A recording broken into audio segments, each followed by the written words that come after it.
1984 दुनिया की सबसे कठिन और खतरनाक जगह सियाचिन ग्लेशियर, जहां ठंड हड्डियों को जमा देती है और मौत हर कदम पर मंडराती है।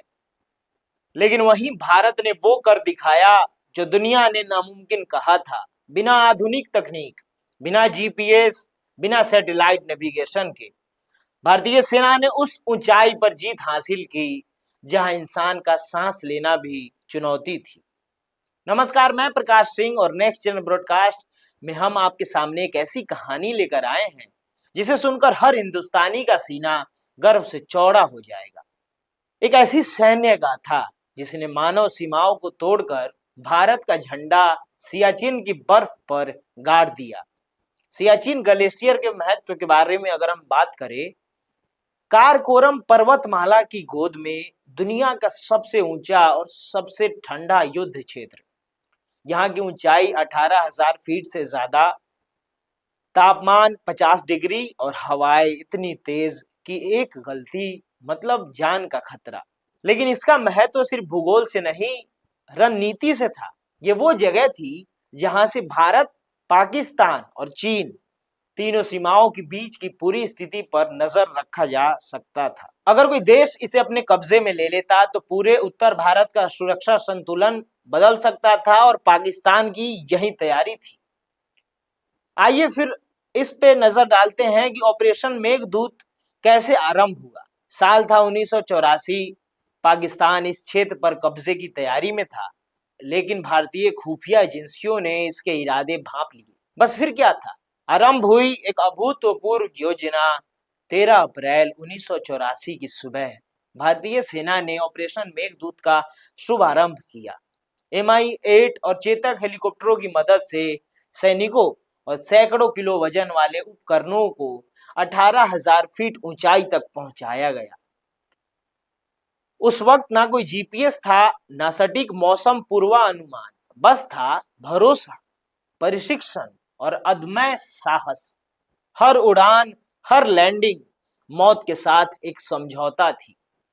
आइए अब एक नजर डालते हैं सियाचिन की चुनौती और सैनिकों की जंग पे।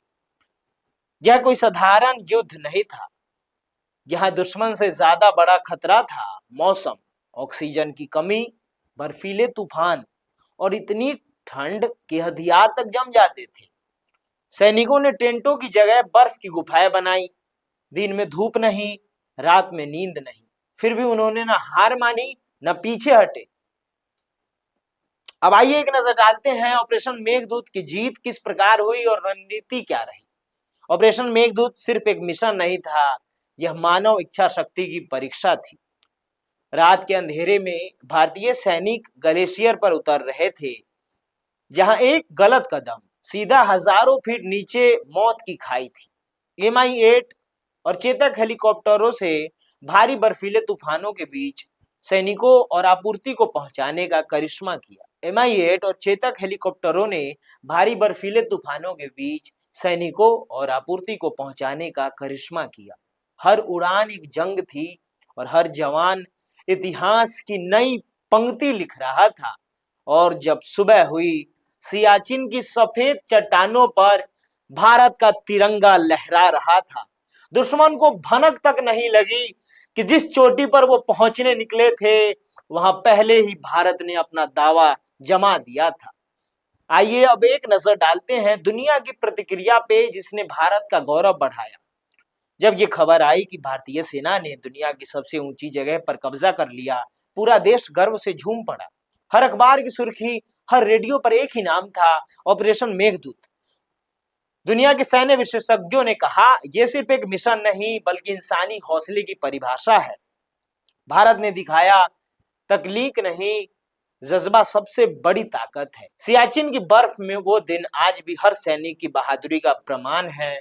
ऑपरेशन मेघदूत, यह कहानी सिर्फ एक सीमा पर जीत की नहीं बल्कि उस भावना की है जो भारतीय सैनिकों को नामुमकिन को मुमकिन बनाने की ताकत देती है।